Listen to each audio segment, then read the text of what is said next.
지금 자네는 1,000원도 제대로 다루지 못하고 있어. 돈이란 건 말이지. 참 신기한 물건이야. 사람은 그걸 가진 순간에 선택해야 돼. 쓸까 말까. 쓴다면 언제 무엇에 쓸까? 하지만 사람들은 대부분 그런 생각은 안 하고 충동적으로 써버리지. 지금 필요하니까 지금 쓰는 거야. 안녕하세요. 북맘의 상상서재입니다. 우리나라에서 돈을 많이 벌려면 사기 기질이 있어야지라는 생각을 했었던 가난한 시절이 있었죠. 돈에 대한 인식과 돈을 사용하는 태도, 돈을 다루는 능력이 서툴렀기 때문입니다. 내 삶을 돌아보면 지금 내가 사는 건 딱 그만큼의 그릇입니다. 사람에게는 각자 자신이 다룰 수 있는 돈의 크기가 있죠. 그 사람의 그릇만큼 돈이 들어옵니다. 돈을 다루는 능력은 많이 다루는 경험에서만 키울 수 있죠. 처음에는 작게, 그리고 점점 크게. 자신의 그릇을 키우고 돈과 인생의 주인이 되는 방법에 대해 알려주는 부자의 그릇, 지금부터 낭독 시작하겠습니다. 구독, 좋아요, 알림 설정은 저희가 성장하는데 큰 힘이 됩니다. 지금으로부터 3년 전 나는 이 광장을 처음 알았다. 매일 자동차로 출퇴근을 하다 언뜻 이곳을 보았는데 사실 그때는 이런 곳에도 광장이 있었구나 하는 정도였다. 당시에 나는 일에 치여 사느라 이 광장의 존재 따위에는 크게 신경 쓸 여유조차 없었으니까. 그러나 지금은 다르다. 벤치의 페인트가 얼마나 벗겨졌는지를 보고 제작 연도를 추측해 보기도 하고 분수가 물을 내뿜는 타이밍이 의도된 것임을 알아채고 감탄하기도 한다. 이런 사소한 것들까지 관찰하고 생각할 만큼 지금의 나에게는 충분한 시간이 있다. 하지만 나에겐 돈이 없다. 자랑은 아니지만 솔직히 그냥 농담처럼 없다고 할 수 있는 수준도 아니다. 말 그대로 전혀 없다. 물론 있다고 할 수 있는 것도 있다. 바로 빚. 그것도 3억 원이나 되는. 내가 온종일 이곳에 앉아 벤치의 페인트가 얼마나 벗겨졌고 분수가 어떻게 만들어졌는지를 따지고 있는 이유는 이러한 현실에서 잠시라도 벗어나고 싶기 때문이다. 지금 내가 할 수 있는 일이라곤 달리 없어 보인다. 아니, 정확히 말하면 내가 할 수 있는 일은 딱 그것뿐이라고 단정 짓고 싶다. 한심하게도 나는 이 모든 것이 내 잘못이 아니라는 사실을 누군가가 인정해 주길 간절히 바라고 있었다. 어느새 눈가에 눈물이 맺혔다. 나는 벤치에 앉아서 마음을 진정시키는 일 외에는 아무것도 할 수 없었다. 이제 해는 완전히 기울어 순식간에 어둠이 찾아왔다. 싸구려 점퍼만 걸친 채 추위를 견디며 덜덜 떨고 있는 내 모습을 본 사람이 있다면 마치 작은 동물을 바라보듯 동정의 눈빛을 보내왔으리라. 따뜻하게 마실 거라도 있었으면. 나는 주머니에 손을 찔러 잔돈을 찾았다. 100원이 부족해. 한숨을 쉬며 마침내 자리를 뜨기로 결심한 순간 뒤에서 낯선 음성이 들려왔다. 자, 이거. 분명 어둠 너머에서 들려오는 목소리였다. 부드럽고 힘찬 울림이 있어 기분을 좋게 만드는 그런 음성이었다. 이거라도 괜찮으면 빌려드리리다. 그쪽에는 품이 있어 보이는 장신의 노인이 100원짜리 동전을 들고 서 있었다. 70살쯤 되어 보였으나 자세가 좋아서 그런지 나이에 비해 키가 꽤 커 보였다. 하얀 턱수염을 기른 그는 미소를 지으며 나한테 천천히 하지만 조금도 주저없이 가까이 다가왔다.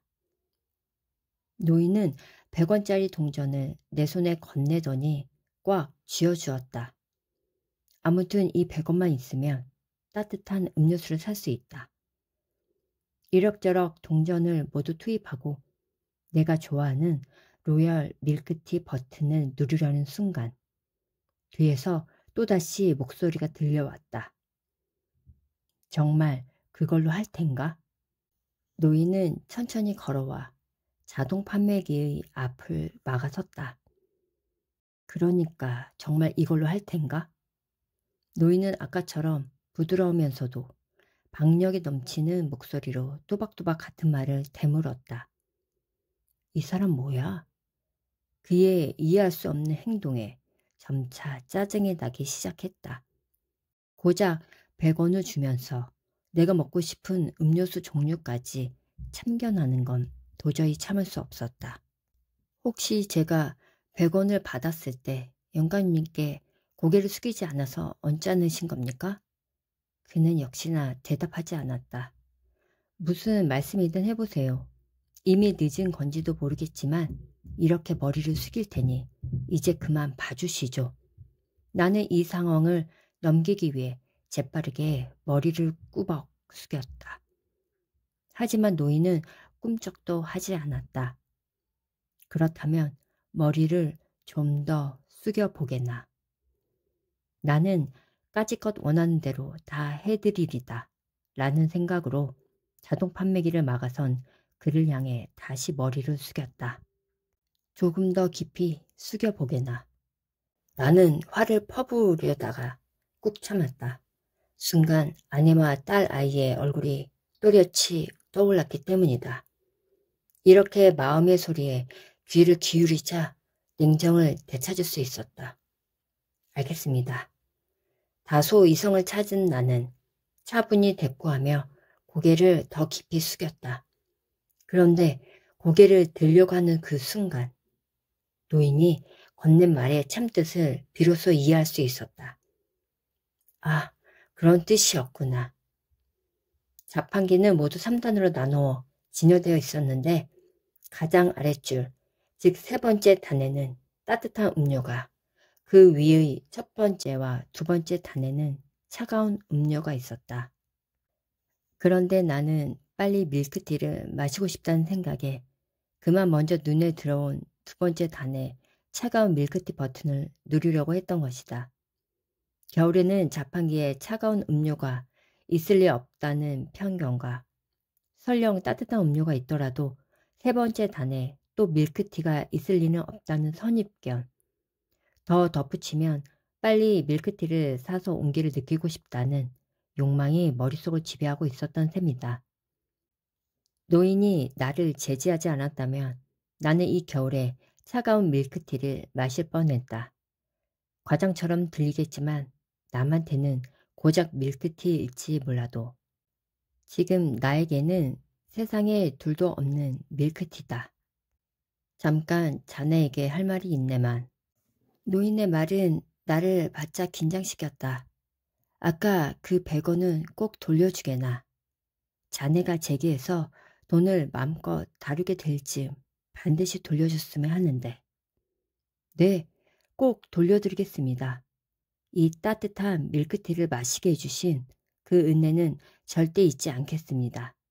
제기만 한다면 100원이 아니라 1000만 원 정도로 돌려드리지요. 그건 안 되네. 노인은 크게 고개를 저었다. 왜죠? 너무 많아. 그럼 얼마면 받아주실 건가요? 나는 머뭇거리며 물었다. 글쎄 돌려준다면 120원 정도가 적당하려나?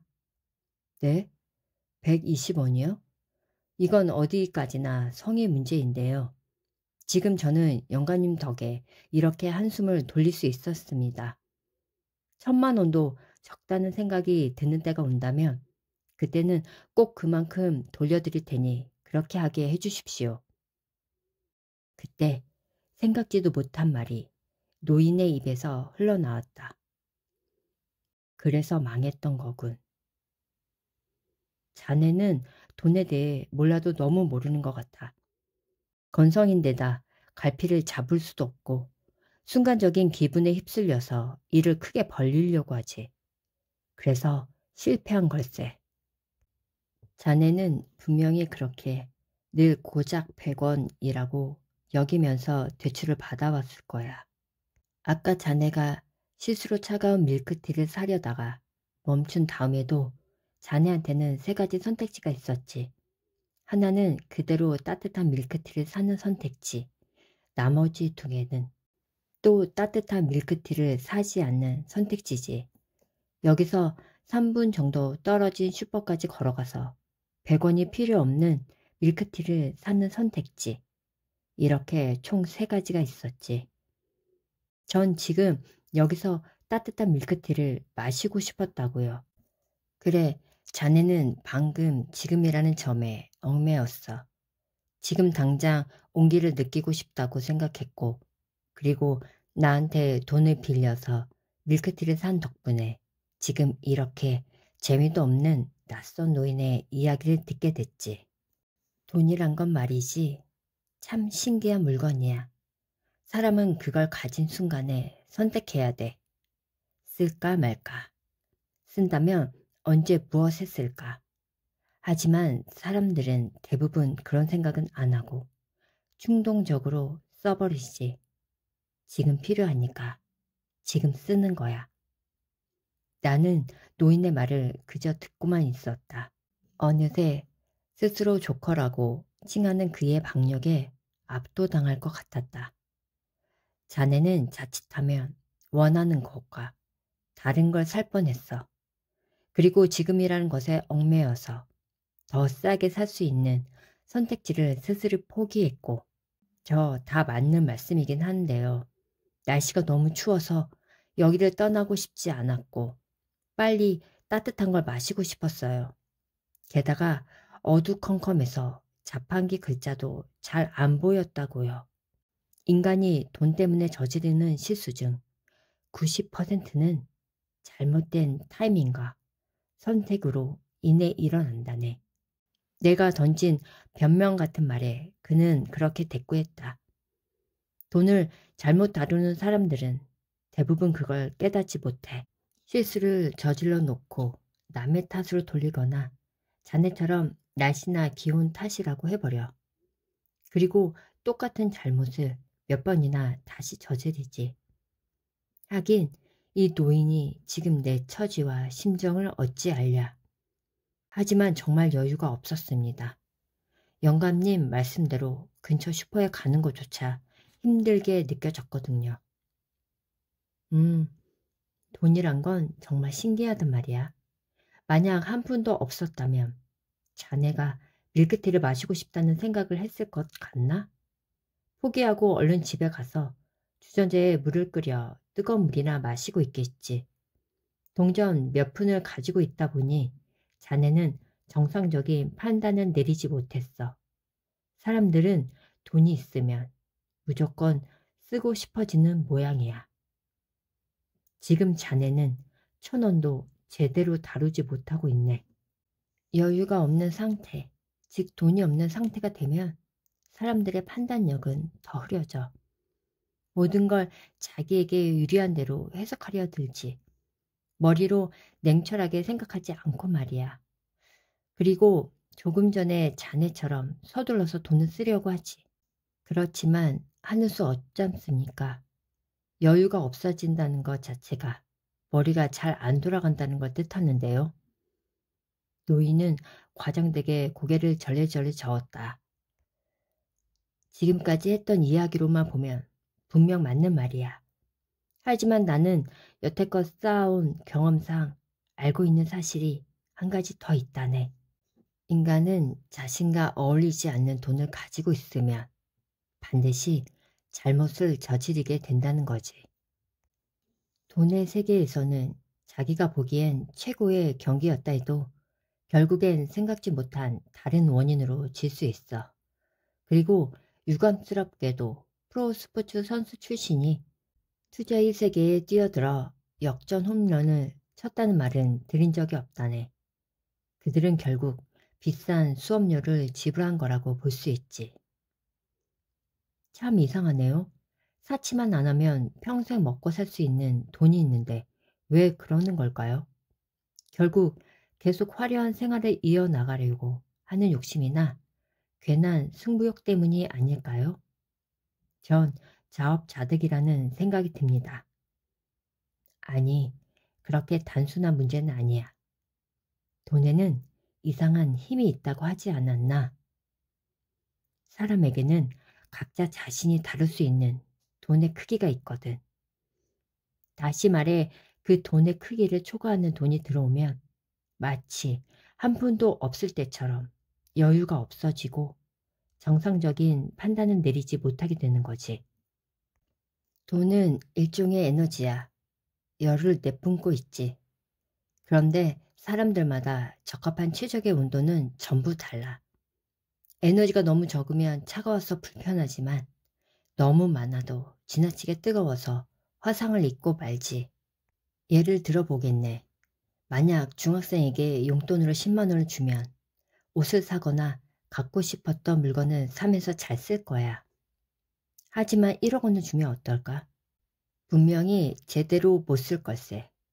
10만 원을 줬을 때처럼 잘 쓰면 좋겠지만 대부분 허튼 데 쓰려고 하겠지. 그러면서 실패를 하는 거라네.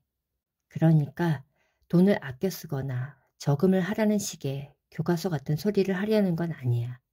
돈이라는 게 다루기 쉽지 않다 보니 많은 사람이 여차할 때를 대비해 저금하라는 말을 많이 할 거야. 또 일본 사람이라면 그런 말을 들으며 자랐을 테고, 이 나라는 저축 금액이 거의 일경원에 다다른다고 하지 않나? 결국 그만한 돈이 그냥 잠들어 있다는 말이지. 하지만 여차할 때가 언제인가? 그건 마치 갑작스레 닥쳐오는 폭풍우 같다네. 어디 인생이 계획대로 되는 거 봤나? 결혼, 출산, 해고, 창업, 은퇴, 질병, 재해 그 어느 하나라도 내일 당장 일어나지 않는다고 단정 지을 수 있겠나? 그때를 대비해 돈을 모으고 몇 번씩 시뮬레이션을 반복하면서 불안에 떨고 여차할 때만을 기다리며 사는 게 기분 좋은 인생은 아닐 걸세. 하지만 사람은 언제까지나 중학생으로만 있을 수는 없고 계속 성장하지 않습니까? 당연히 다루는 돈의 크기도 자연스레 커지겠지요. 맞는 말이야. 하지만 돈을 다루는 능력은 많이 다루는 경험을 통해서만 키울 수 있어. 이건 결론이야. 처음에는 작게, 그리고 점점 크게. 그러나 사람들은 어른이 되어 분별력이 생기면 누구나 쉽게 돈을 다룰 수 있다고 착각해. 분별력과 돈을 다루는 건 별개인데 말이지. 자넨 혹시 알고 있나?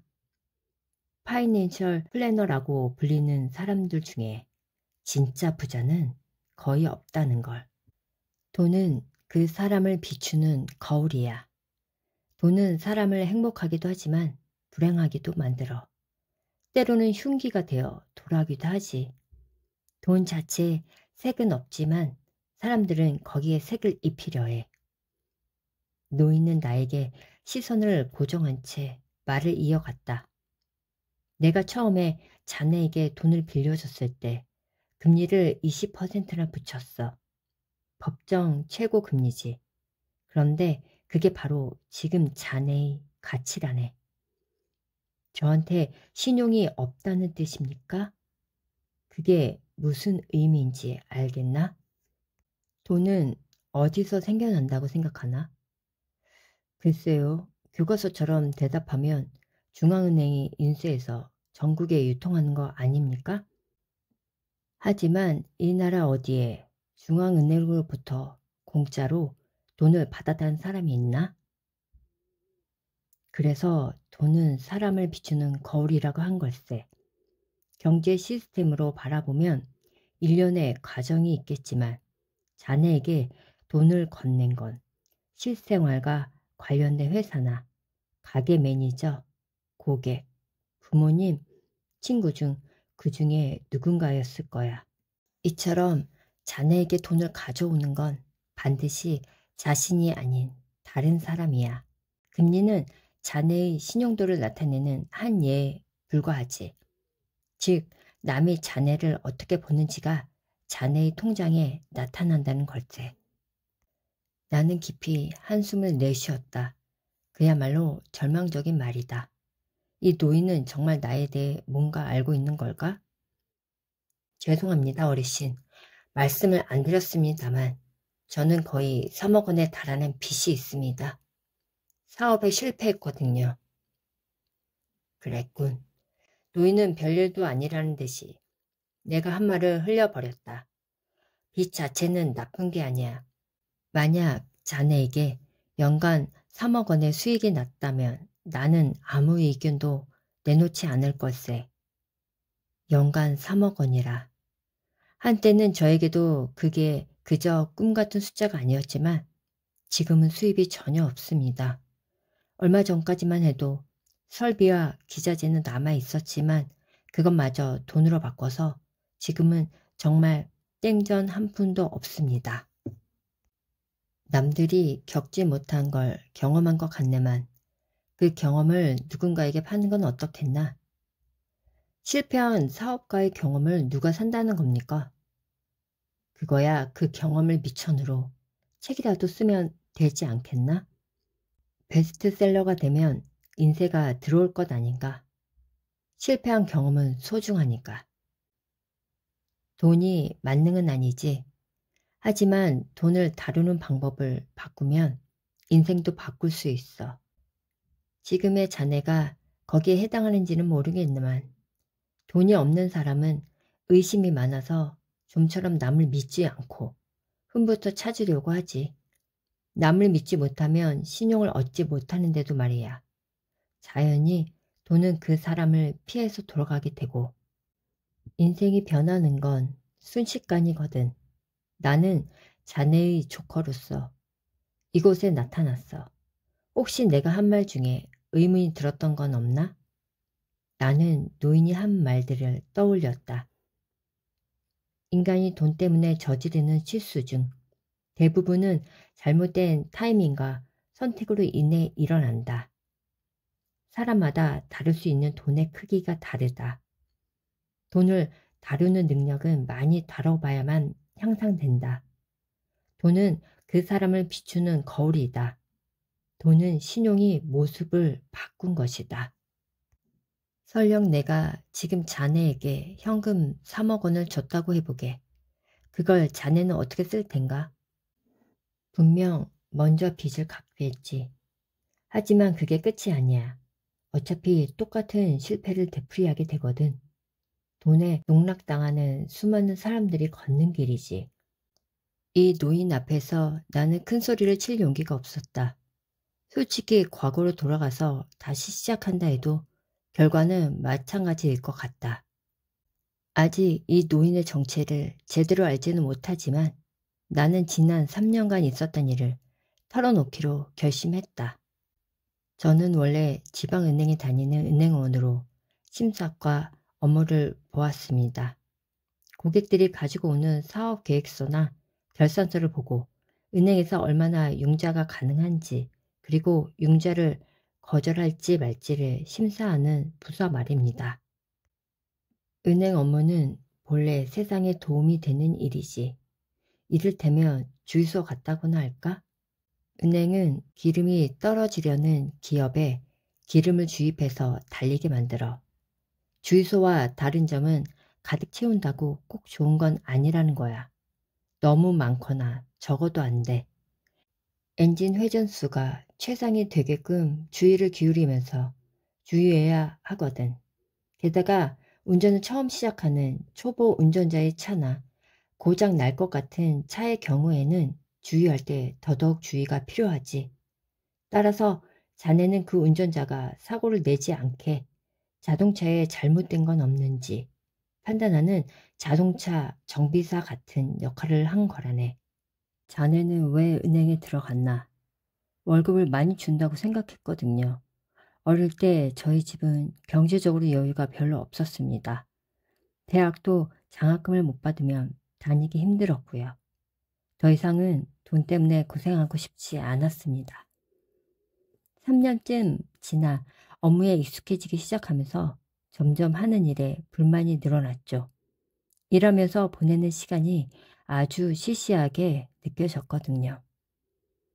은행원 일이 적성에 맞았는지도 모르지만 뭔가 석연찮은 구석이 있었습니다. 물론 돈을 다루는 직업이다 보니 세상의 불합리한 구조에 대해서는 뼈저리게 깨우칠 수 있었죠. 아시다시피 세상은 부자와 빈자를 다르게 대접합니다. 저는 부자 측에 끼고 싶었습니다.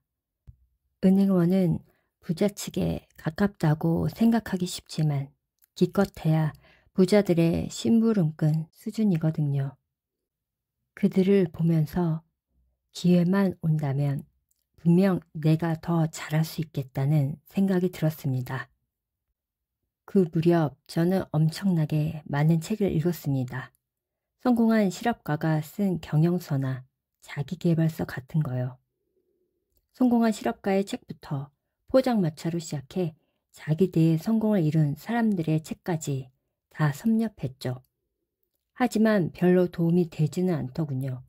모든 책이 결국 하는 소리는 다 같았죠. 무조건 빨리 시작해야 한다. 그들이 공통으로 말하는 성공 비결에는 좋아하는 일을 해야 한다는 것이었습니다.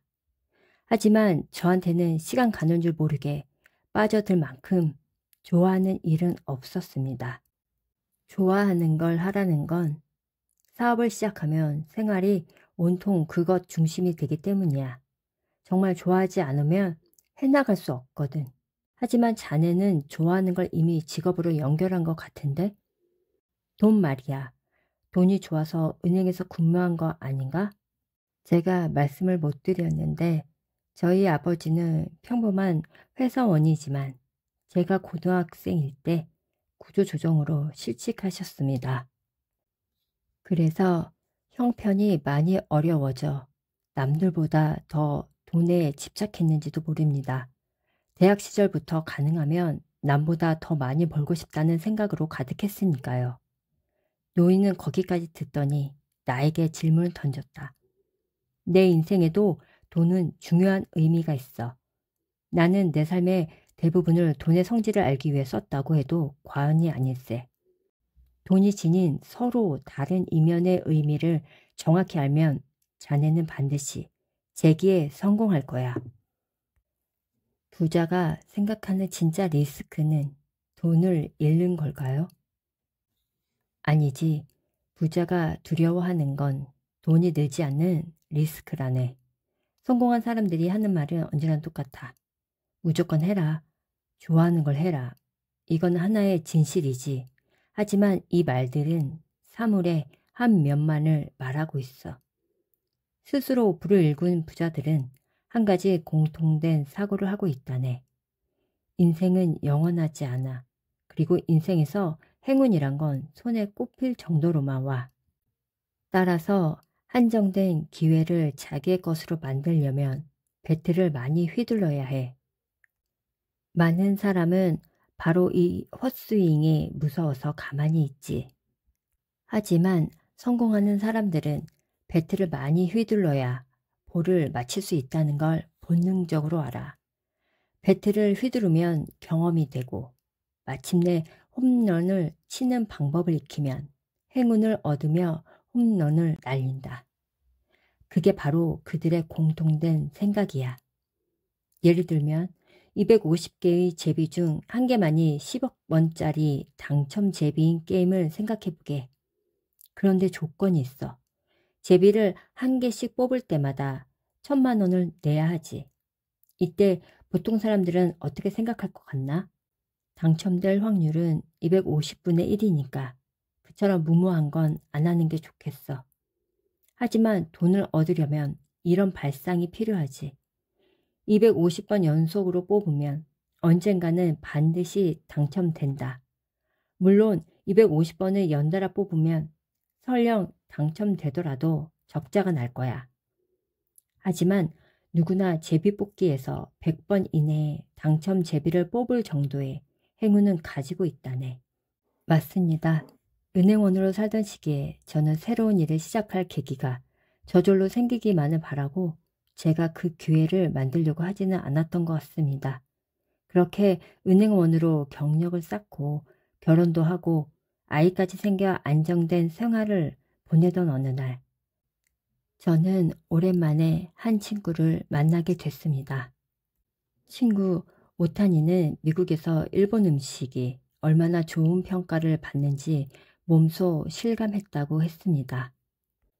최종 목표는 미국에서 일본 주먹밥을 파는 거야. 그런데 그 전에 일본에서 주먹밥 가게로 성공해 보려고, 그리고 거기에 얻은 성공 노하우를 가지고 프랜차이즈를 운영할 생각이야. 하지만 주먹밥은 한 개에 고작 1,000원 정도 하잖아. 이익이 날까? 나는 창업 컨설턴트야. 잘 들어.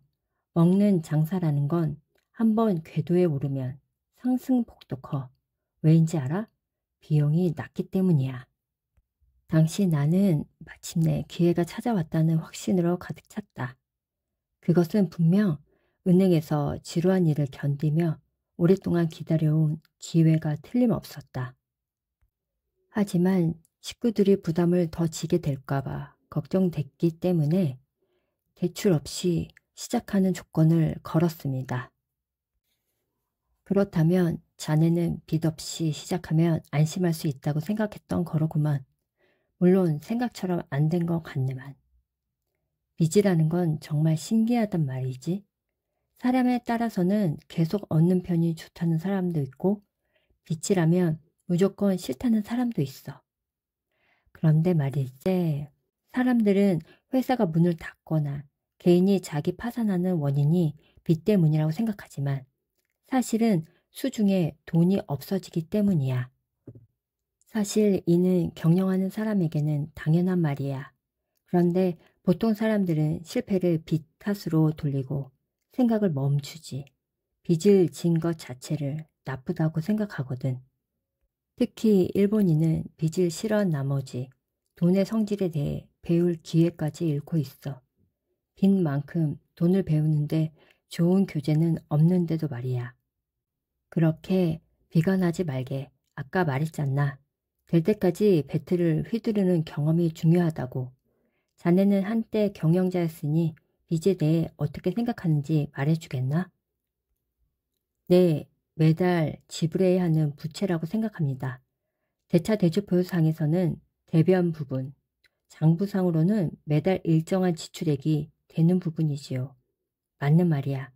그리고 빚이라는 말을 떠올리면 금리도 떠오를 거야. 내가 맨 처음 자네에게 말하려고 했던 것도 금리였다네. 노인은 숨을 깊이 들이쉬더니 곧바로 입을 열었다. 사실 지극히 당연한 말이야. 빌리는 사람이 있으면 빌려주는 사람이 있어. 지불하는 사람이 있으면 받는 사람이 있고 이처럼 돈이 움직일 때는 반드시 겉과 안 양면이 있기 마련이지. 지불하다 받다, 빌리다 빌려주다, 베풀다 베품을 받다. 돈과 인연이 없는 사람은 이 두 가지 의미를 금방 잊어버려. 하지만 양면성을 정확히 파악하면 앞으로 빚 때문에 고민하는 일은 없을 거야. 그러나 정확하게 파악하지 못하면 화상을 입기도 하지. 자네는 왜 빚을 싫어하는 건가? 결국 제 돈이 아니라는 점이 가장 싫습니다. 금리를 지불해야 한다는 건 언젠가 빚을 갚아야 한다는 걸 의미하지 않습니까? 마치 계속 끈 달린 돈을 쓰는 듯한 느낌입니다. 끈 달린 돈이라 재미있는 표현이구만. 그러면 그 끈은 누구의 것이지? 그건 돈을 빌려준 사람의 것이죠. 만약 은행이라면 은행이 소유자가 아닐까요? 그렇군. 그렇다면 은행이 소유한 돈은 모두 은행의 것인가? 바꿔 말하면 은행의 돈은 누구의 것이지? 예금자 아닌가요? 이제야 나는 그 구조에 의문이 들기 시작했다. 빚을 지는 게 싫다면 분명 남에게 빌려주는 것도 싫어할 거야. 하지만 그런 자네도 여윳돈이 생기면 은행에 맡기려고 하지 않는가? 은행은 돈을 맡으면 금리를 붙여서 자네에게 돌려줘야 해. 은행의 입장에서 예금은 곧 빚인 셈이지. 은행은 그 맡은 돈을 사업자에게 빌려줘서 금리를 받고 그 일부를 예금자인 자네에게 지불하고 있어. 나는 은행에 근무하면서도 그 구조에 대해 진지하게 생각해 본 적이 없었다. 조금 혼란스럽네요. 제가 금리를 지불하면서 동시에 받는 입장이 될 가능성도 있는 거군요. 나는 내 머릿속에 커다란 원을 그리며 방금 했던 말을 반추했다. 맞아. 머리가 혼란스러운 이유는 자네가 돈을 소유할 수 있는 것으로 여기기 때문이야. 돈을 계속 소유할 수 있는 사람은 없어. 전 세계에서 돌고 도는 돈은 지금이라는 순간에만 그 사람의 수중에 있는 거야. 원래 계속 소유할 수 없는 걸 소유하려 하니까 무리가 발생하는 거고, 그래서 돈을 쓰는 방법을 배워야 한다는 걸세. 부자들은 돈을 소유할 수 없다는 걸 알기 때문에 일정한 규칙에 따라 사용하고 있어. 그 후 친구 오타니는 하야마라는 요리사를 데리고 왔습니다.